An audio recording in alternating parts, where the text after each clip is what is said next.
This is the Marketing Podcast Network. Stories influence, teach, and inspire us. But what about the storytellers who create them? Uncorking a Story profiles storytellers to uncover how their background and life experiences influence the stories they create. We learn what motivates them, their path to success, and what fuels them to keep creating. It all starts by asking one simple question: where does your story begin? Welcome to Uncorking a Story. Now here's your host, Mike Carlin. Well, hello and welcome to Uncorking a Story. I'm your host, Mike Carlin, and today I'm excited to introduce you to Diane Danvers Simmons. Diane is born and raised Brit who moved to America in her late 20s for business and success. After an accomplished career as a senior vice president at Saatchi Saatchi Advertising and then Omnicom Media in New York, London, and LA, she became a mother. Drawing from her advertising and marketing skills, Chopra Center teachings, and life experiences, Diane transitioned her skills into female empowerment activism through speaking engagements, workshops, writing, film, online communities, and mentorship in the United States and globally. She joins me today on Uncorking a Story to talk about her life and memoir, My Mother Next Door. Welcome to Uncorking a Story, Diane. Thank you. Very nice to meet you, Mike. And thank you for inviting me. Nice to have you here. I'm excited to dig into our conversation, but I'm going to start where I always do, which is by understanding, where does your story as an author begin? Oh, well, I think our stories begin from the day we're born. It's just whether we remember any of them. Then I can tell you, writing a story such as this, you do get to remember a lot of them. But this, I suppose, as an author, I always used to love to write as a kid. Not particularly grammatically well, but creatively well. But really, as an author, it all began when I was actually doing a lot of motivational speaking. And I would share this story. But just a quick line, a week after my 16th birthday, when people were having a tough time, I said, my mother announced she was leaving, moved next door with 3 hot college guys, and didn't even tell my father. She left it to me to tell him. So I really used that as a way to help people begin to share. And in doing that, everyone kept on saying, this would make an amazing book. You should write the book. You should write the movie. You should write the book. And so really, and also because of a trip to Morocco with my own daughter where I was going through my own marital issues, and also that time of life where you're saying, hey, I've got a teenager, someone going to college. What's next for me? What am I going to do? And I need to keep the bond in this relationship, but also look at how I'm going to grow as an individual. So it was a couple of things that converged to start my journey as an author. So, I mean, it's really this line you use to, like, I don't know, maybe break down barriers or make people feel more comfortable in, Yes. as they're giving a talk that led to, hey, there's a bigger story here. And I just have to say that does actually sound like a story I'd love to dig into. So we can, of course. You can. There's a book you can buy. I heard a little bird told me that there's a book you can buy, but let's dig right into it then. I mean, talk about, my mother next door. Tell me just a little bit more, because my appetite is certainly whetted, I guess. Is that what Yeah, it's really a universal story if you think about it, because it really weaves these kind of topical themes about relationships between mothers and daughters. Because it's happening in the late 70s, it's really paralleling the women's movement of the time that I was growing up in, and that my mother clearly wanted to be part of, and was leading in her own way in her 60s. And the research, what's happening now. So there's parallels there. But I think it's this story that it's really about understanding our foundational relationships, and the however adjusted, positive, or whatever we're feeling in life, there's always something from our foundational story that's worth understanding. And let's face it, every relationship begins with our mother. That's where we start. But the actual story is really how literally my 60-year-old Irish Catholic mother, exactly 1 week after my 16th birthday, I come home from school, sit on the counter for our normal cup of tea and banter, and she turns around and says to me, I'm done. I'm leaving you and your father tomorrow. And, as a typical 16-year-old, it's like, really, mother? You threaten this every week. You don't believe her. She was always full of, thunder and a very vivacious, Irish character. I call her like she's a bit like a vaudeville act, dressed in an Irish outfit, doing a gig in the middle of the kitchen, singing a song. But anyway, so she tells me this. I don't believe her. Next day, go to my morning Saturday job, come home from that. Deathly silence in the house. There's no radio blaring some, horrible old Bay City Roller song. There's no smells coming, aromas from the kitchen. And I run around the house and I realize she's really gone and done it. But there's no note. I don't know the telephone number. I don't know quite what's happened, but I realize, obviously, the inevitable has. And so I go next door, open my front door, turn left from 49 to 47, knock on the green door, Irish green appropriately. And she opens the door. And I'm like, Mom, have you really left? Have you really gone and done this? And she's like, yeah, come in, have a cup of tea. Let's talk about it. And that's where the story starts. But she also moved in with 3 hot college guys who are 18 and I'm 16. But part of it, to understand the background, is she'd already raised children. She called herself a heathen in the eyes of the Pope because she had divorced her first husband. She met my father, who's 60 when she meets him. She's 45. Next thing they know, pregnant with me. What do you do back then? You get married and you bring these 2 teenage families together. So there's a whole complexity behind all of this. And then she's a woman in her 60s, wants to, forge this new path. And she does that by leaving and moving next door. With 3 hot college guys. Mm-hmm. So, I mean, it's interesting because we're going back in time. I think you said the 1970s, and just growing up, Italian Catholic that I am, divorce even in the 70s was not something that. Look, I'm almost 50 years old right now. I had no idea. It was a family secret that my mother's parents were divorced. Like the guy I called grandpa was not my grandfather.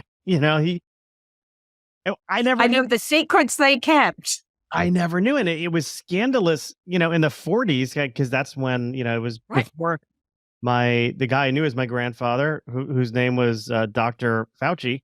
That is Anthony's. Seriously? Anthony's uncle. So, but that is, it was scandalous. The only other woman behaving that way was Elizabeth Taylor at the time, but But she could get away with it because she was a movie star in Los Angeles. Yeah, and my mother probably thought she could get away with it. Here's the thing. She didn't care what people thought. She was one of those very rare individuals who, she had left Ireland. And I mention this because it's in writing this book, one of my messages is, you can't make a judgment.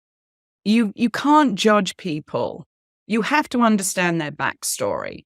She's a woman who left Ireland when she was 16 on her own to come to England to forge a new life.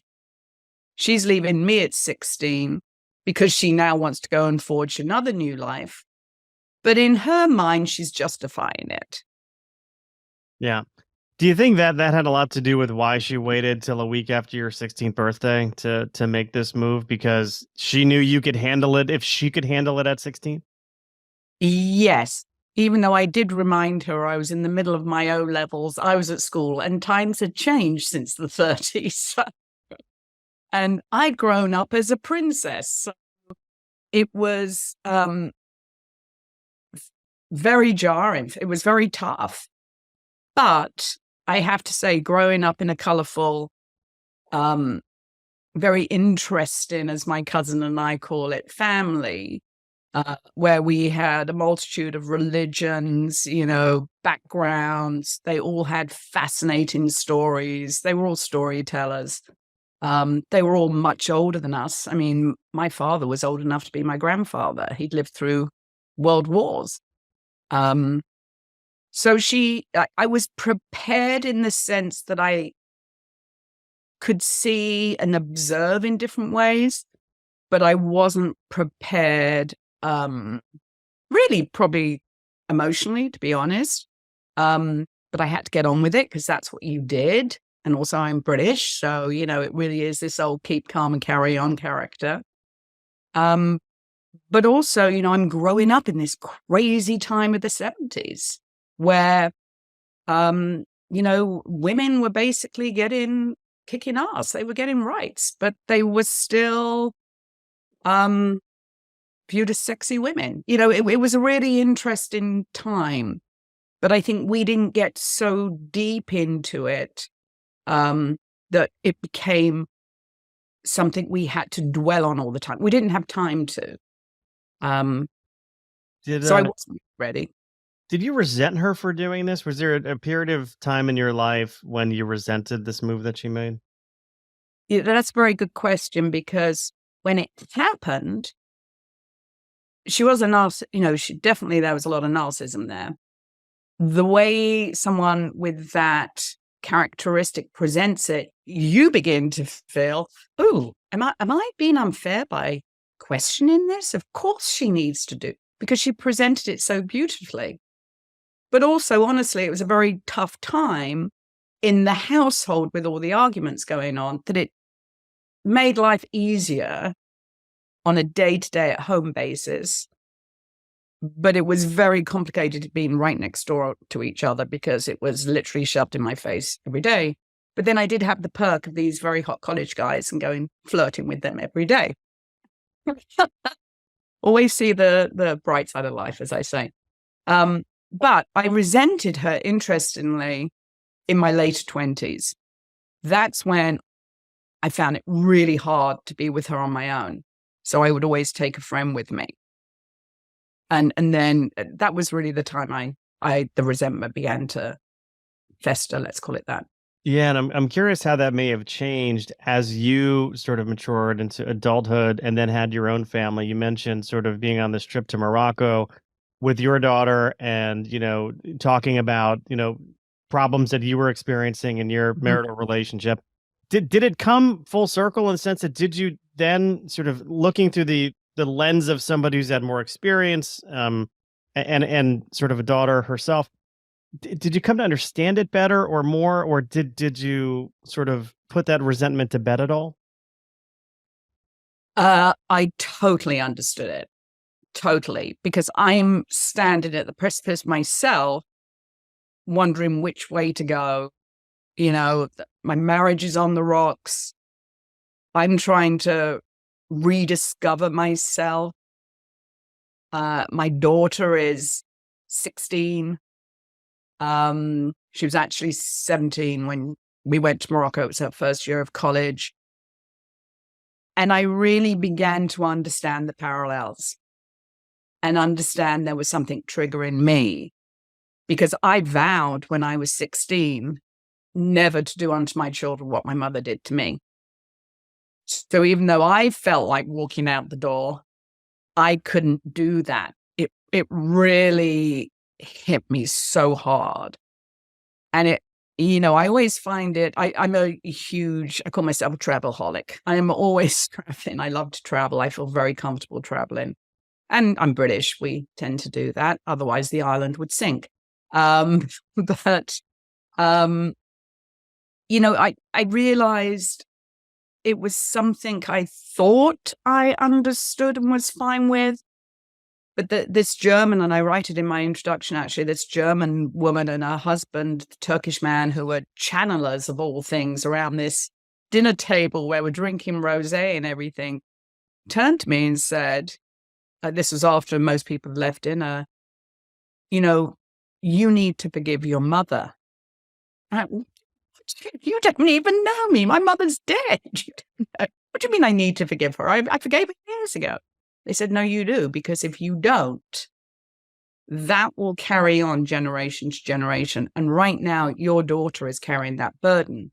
And what I realized is my daughter was carrying the burden of being overprotective of me and her younger brother, because we were going through our own family readjustment.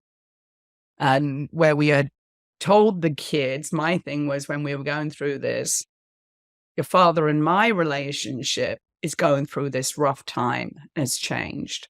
So the family structure has changed for the moment, but the family is intact. And we made sure that we did everything together. And, we are together still, but we went through that time, but we handled it very differently.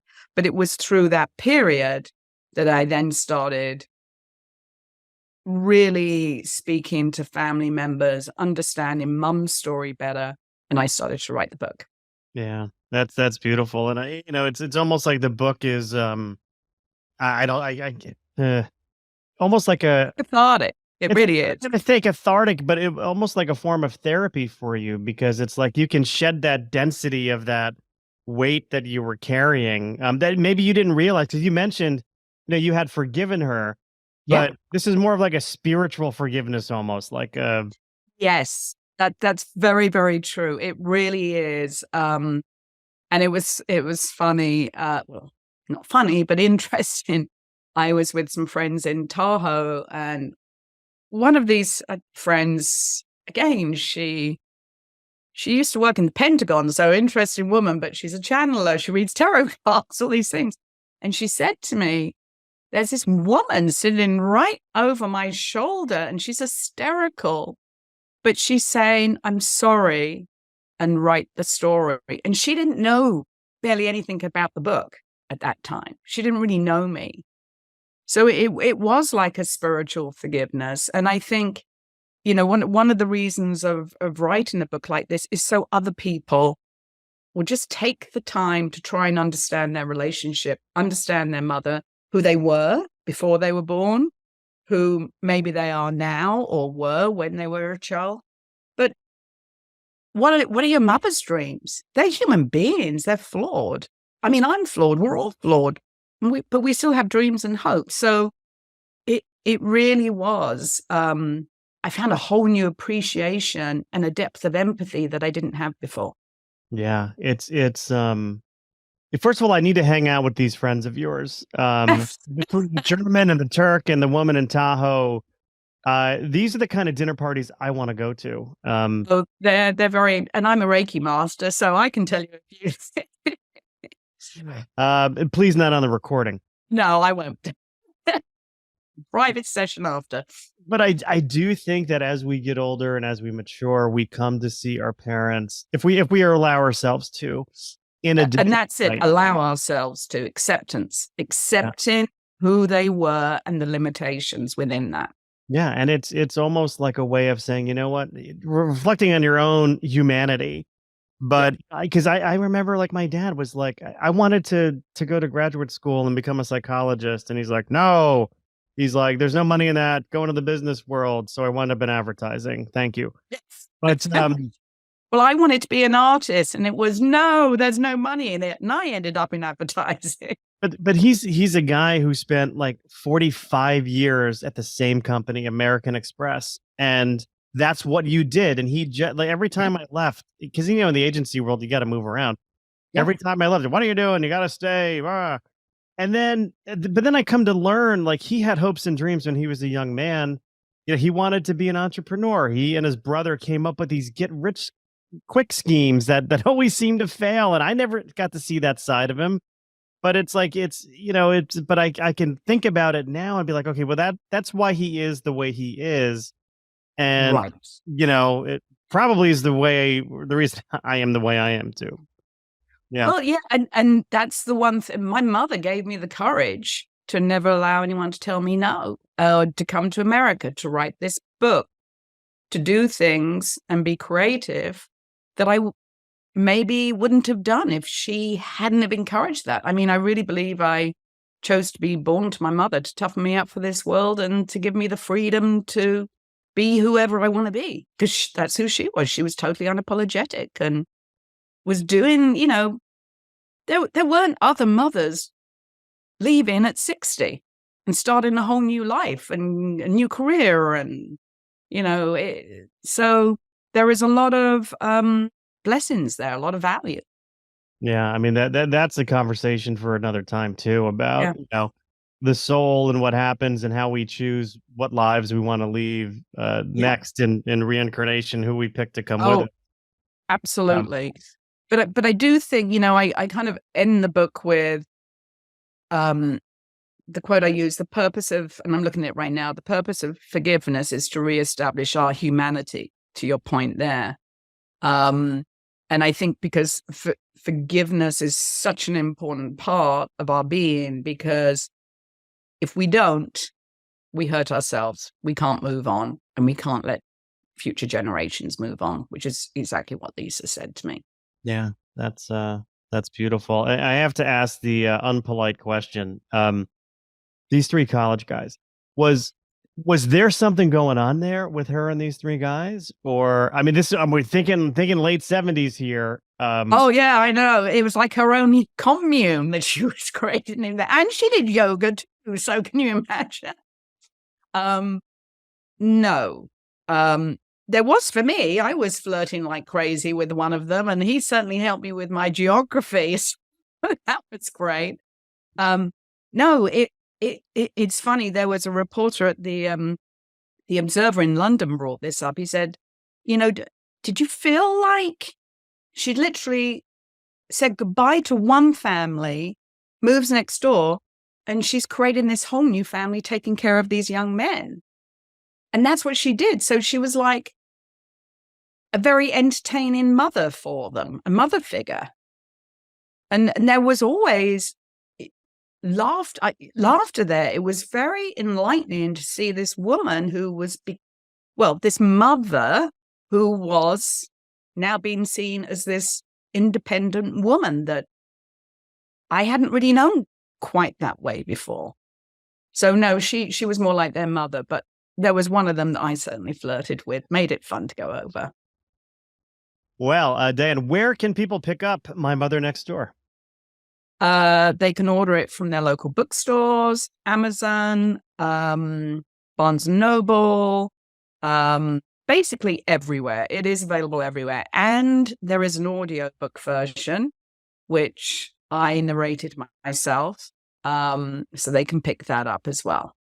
And also, you can go to all those links on my website, Mothers and Daughters Unfiltered, which also has podcasts on, which I created with my own daughter when I was writing this book, because I thought the conversations between mothers and daughters, intergenerational conversations, are really interesting and valuable, and can be quite hysterical as well. But there's a lot to be learned there. So that is mothersanddaughters.unfiltered.com. And Diane, are you active on Instagram or social media? Do you have any handles you want to share with anybody?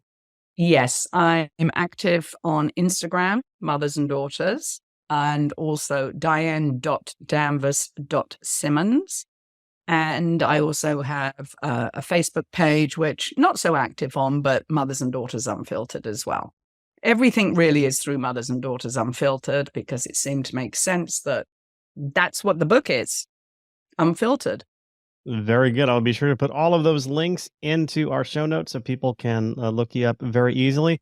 Dan, thank you for stopping by Uncorking a Story and letting me uncork yours. Thank you. Thoroughly enjoyed it, Mike.